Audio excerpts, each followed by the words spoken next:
नमस्कृत्य नरं चैव नरोत्तमं देवीं सरस्वतीं व्यासं ततो जयमुदीरयेत्।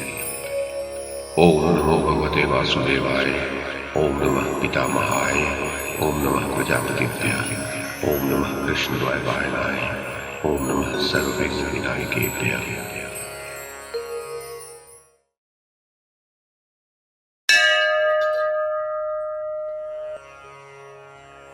संजय ने कहा, राजन, जब आचार्य पांडवों के व्यूह को इस प्रकार जहां तहां से रौदने लगे तो पांचाल, सोमक और पांडव वीर वहां से दूर भाग गए। तब धर्मराज युधिष्ठिर को अपना कोई आश्रय या रक्षक दिखाई नहीं दिया। उन्होंने अर्जुन को देखने के लिए सब ओर दृष्टि दौड़ाई, किंतु उन्हें न तो अर्जुन दिखाई दिए और न सात्विकी। इस प्रकार बहुत देखने पर भी जब उन्हें अर्जुन दिखाई नहीं दिए और ना उनके गांडीव धनुष की टंकार ही सुनाई पड़ी तो उनकी इंद्रियां व्याकुल हो गईं।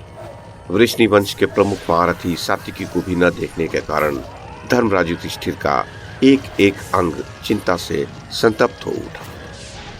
महाराज धृतराष्ट्र, युधिष्ठिर लोक निंदा से बहुत भय खाते थे, अतः वे सात्विकी के रथ के विषय में मन ही मन चिंता करके सोचने लगे कि अहो, मैंने ही रण क्षेत्र में मित्रों को अभय देने वाले शिनी पौत्र सात्विकी को अर्जुन के मार्ग पर जाने के लिए भेजा था। इसलिए ये मेरा हृदय, जो पहले एक की ही चिंता में निमग्न था, अब दो व्यक्तियों के लिए चिंतित होकर दो भागों में बंट गया है।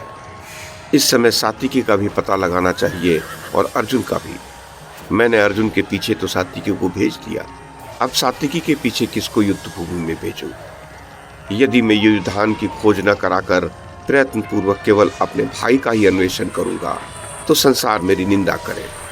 सब लोग यही कहेंगे कि धर्मपुत्र युधिष्ठिर अपने भाई की खोज करके वृष्णि वंशी वीर सत्य पराक्रमी सात्विकी की उपेक्षा कर रहे हैं। मुझे लोक निंदा से बड़ा भय होता है, अतः भीमसेन को मैं सात्विकी का पता लगाने के लिए भेजूंगा। अर्जुन पर जैसा मेरा प्रेम है वैसा ही सात्विकी पर है। मैंने सात्विकी को महान कार्यभार सौंप रखा था। महाबली सात्विकी ने मित्र के अनुरोध से और अपने लिए गौरव की बात समझकर समुद्र में मगर की भांति कौरव सेना में प्रवेश किया था। वीर सात्विकी के साथ परस्पर युद्ध करने वाले उन शूरवीरों का अब महान कोलाहल सुनाई पड़ता है, जो युद्ध से कभी पीछे नहीं हटते हैं। इस समय जो कर्तव्य प्राप्त है उस पर मैंने अनेक प्रकार से प्रबल विचार कर लिया है। जहां महारथी अर्जुन और सात्विकी गए हैं, वहीं भीमसेन को भी जाना चाहिए। यही मुझे ठीक जच रहा है। इस भूतल पर ऐसा कोई कार्य नहीं है जो भीमसेन के लिए असंभव हो। भीम के बाहुबल का आश्रय लेकर ही हम सब भाई वनवास से सकुशल लौटे और युद्धों में कभी पराजित नहीं हुए। यहाँ से सात्विकी के पथ पर भीमसेन के जाने पर युद्ध स्थल में डटे हुए सात्विकी और अर्जुन सनात हो जाएंगे। निश्चय ही सात्विकी और अर्जुन रण क्षेत्र में शोक के योग्य नहीं है, क्योंकि वे दोनों स्वयं तो शस्त्र विद्या में कुशल हैं ही, भगवान श्री कृष्ण के द्वारा भी पूर्ण रूप से सुरक्षित है। तथापि मुझे अपने मानसिक दुखों का निवारण करने के लिए ऐसी व्यवस्था अवश्य करनी चाहिए। इसलिए मैं भीमसेन को सात्विकी के मार्ग का अनुगामी अवश्य बनाऊंगा। ऐसा करके ही मैं समझूंगा कि मैंने सात्विकी के प्रति समुचित कर्तव्य का पालन किया है। महाराज धृतराष्ट्र, मन ही मन ऐसा निश्चय करके धर्मपुत्र राजा युधिष्ठिर ने अपने सारथी से कहा, मुझे भीम के पास ले चलो। धर्मराज की बात सुनकर सारथी ने उनके स्वर्ण भूषित रथ को भीमसेन के निकट पहुंचा दिया। भीमसेन के पास पहुंचकर राजा युधिष्ठिर समयोचित कर्तव्य का चिंतन करते हुए मूर्छित से हो गए।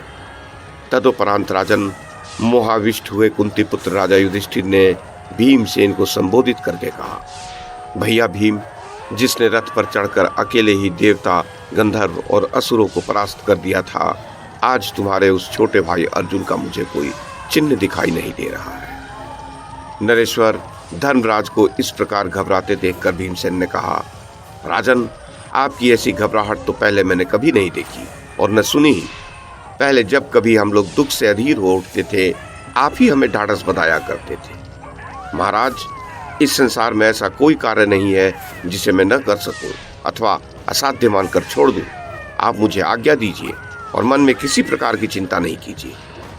राजन, तब युधिष्ठिर ने नेत्रों में अश्रु भरकर दीर्घ निश्वास लेकर कहा, भैया देखो, श्री कृष्ण द्वारा रोषपूर्वक बजाए जाते हुए 5 जन्य शंख का शब्द सुनाई दे रहा है। इससे मुझे निश्चय होता है कि तुम्हारा भाई अर्जुन आज मृत्युशैया पर पड़ा हुआ है और उसके मारे जाने पर श्री कृष्ण संग्राम कर रहे हैं। यही मेरे शोक का कारण है। अर्जुन और सात्विकी की चिंता मेरी शोकाग्नि को बार बार भड़का दे रही है। देखो, उनका मुझे कोई भी चिन्ह नहीं दिखाई दे रहा है। इससे यही अनुमान होता है कि उन दोनों के मारे जाने पर ही श्री कृष्ण युद्ध कर रहे हैं। भैया, मैं तुम्हारा अग्रज हूँ। यदि तुम मेरा कहा मानो तो जिधर अर्जुन और सात्विकी गए हैं उधर ही तुम भी जाओ। तुम सात्विकी का ध्यान अर्जुन से भी बढ़कर रखना। वह मेरा प्रिय करने के लिए दुर्गम और भयंकर सेना को लांघकर अर्जुन की ओर गया है। कच्चे पक्के योद्धा तो इस विशाल वाहिनी के पास फटक भी नहीं सकते। यदि तुम्हें श्री कृष्ण, अर्जुन और सात्विकी सकुशल मिल जाए तो सिंहनाद करके मुझे सूचित कर देना। भीमसेन ने कहा, महाराज, जिस रथ पर पहले ब्रह्मा, महादेव, इंद्र और वरुण सवारी कर चुके हैं उसी पर बैठकर श्री कृष्ण और अर्जुन गए हैं। इसलिए यद्यपि उनके विषय में कोई खटके की बात नहीं है, तब भी मैं आपकी आज्ञा शिरोधार करके जा रहा हूँ। आप किसी प्रकार की चिंता न करें। मैं उन पुरुष सिंहों से मिलकर आपको सूचना दूंगा। नरेश्वर, धर्मराज से ऐसा कहकर वहां से चलते समय महाबली भीमसेन ने दृष्टिद्युम्न से कहा, महाबाहो, महारथी द्रोण जिस प्रकार सारी युक्तियां लगाकर धर्मराज को पकड़ने पर तुले हुए हैं वो तुम्हें ज्ञात ही है। इसलिए मेरे लिए जितना आवश्यक यहाँ रहकर महाराज की रक्षा करना है उतना अर्जुन के पास जाना नहीं है। यही बात अर्जुन ने भी मुझसे कही थी, किंतु अब मैं महाराज की आज्ञा के सामने कुछ नहीं कह सकता। जहाँ मरणासन जयद्रथ है वहीं मुझे जाना होगा। धर्मराज की आज्ञा मुझे बिना किसी प्रकार की आपत्ति किए माननी होगी। मैं भी अर्जुन और सात्विकी जिस रास्ते पर गए हैं उसी से जाऊंगा। सो अब तुम पूर्ण सावधानी के साथ धर्मराज की रक्षा करना। तब दृष्टिद्युम्न ने भीमसेन से कहा, पार्थ, आप निश्चिंत होकर जाइए। मैं आपकी इच्छा अनुसार ही सब कार्य करूंगा। द्रोणाचार्य संग्राम में दृष्टिद्युम्न का वध किए बिना किसी प्रकार धर्मराज को बंदी नहीं बना सकते। नरेश्वर, ये सुनकर महाबली भीमसेन अपने अग्रज को प्रणाम कर और उन्हें दृष्टिद्युम्न की देखरेख में छोड़कर अर्जुन की ओर चल दिए। चलते समय राजा युधिष्ठिर ने उन्हें हृदय से लगाया और उनका मस्तक सूंघा।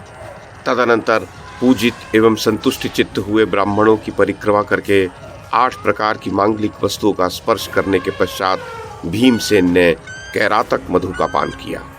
फिर तो वीर भीमसेन का बल और उत्साह दुगना हो गया।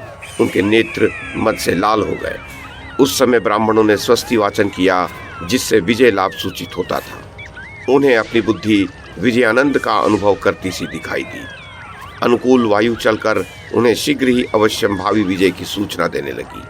रथियों में श्रेष्ठ महाबाहु भीमसेन कवच, सुंदर कुंडल, बाजूबंद और तलत्राण धारण करके रथ पर आरूढ़ हुए। उनका काले लोहे का बना हुआ स्वर्ण जटित बहुमूल्य कवच उनके सारे अंगों से सटकर विद्युत सहित मेघ के समान सुशोभित हो रहा था।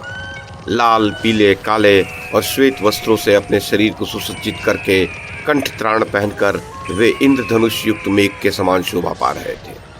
प्रजानाथ, जब भीमसेन युद्ध की इच्छा से आपकी सेना की ओर प्रस्थित हुए उस समय पुनः 5 जन्य शंख की भयंकर ध्वनि प्रकट हुई। त्रिलोकी को भयभीत कर देने वाले उस घोर एवं महान सिंहनाद को सुनकर धर्मपुत्र युधिष्ठिर ने जाते हुए महाबाहु भीमसेन से पुनः कहा, भीम, देखो, ये वृष्णि वंश के प्रमुख वीर भगवान श्री कृष्ण उच्च स्वर से शंख बजा रहे हैं। ये शंखराज इस समय पृथ्वी और आकाश दोनों को अपनी ध्वनि से परिपूर्ण किए दे रहा है। निश्चय ही सव्यसाची अर्जुन के भारी संकट में पड़ जाने पर चक्र और गदा धारण करने वाले भगवान श्री कृष्ण समस्त कौरवों के साथ युद्ध कर रहे हैं। आज अवश्य ही माता कुंती किसी दुखद अपशकुन की चर्चा कर रही होगी। बंधुओं सहित द्रौपदी और सुभद्रा भी कोई असगुन देख रही होगी। अतः भीम, तुम तुरंत ही जहां अर्जुन है वहां जाओ। आज अर्जुन को देखने के लिए मेरी सारी दिशाएं मोहाच्छन्न सी हो रही हैं। सात्विकी को न देख पाने के कारण भी मेरे लिए सारी दिशाओं में अंधेरा छा गया है। राजन, इस प्रकार जाओ जाओ कहकर बड़े भाई की आज्ञा देने पर उदर में वृक नामक अग्नि को धारण करने वाले प्रतापी पांडुपुत्र भीमसेन गोह के चमड़े के बने हुए दस्ताने पहनकर हाथ में धनुष ले वहां से जाने के लिए तैयार हुए। वे भाई का प्रिय करने वाले भाई थे और बड़े भाई के भेजने से ही वहां से जाने को उद्यत हुए थे। भीमसेन ने बारंबार डंका पीटा और अनेक बार शंख बजाकर बारंबार धनुष की प्रत्यंचा खींचते हुए सिंह के दहाड़ने के समान भयंकर गर्जना की। उसके पश्चात महाराज धृतराष्ट्र भीमसेन शत्रुओं पर अपनी भयंकरता प्रकट करते हुए चल दिए।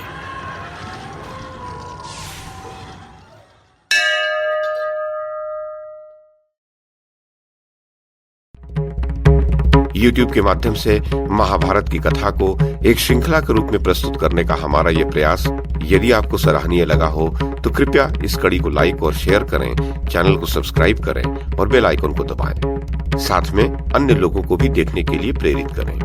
धन्यवाद और नमस्कार।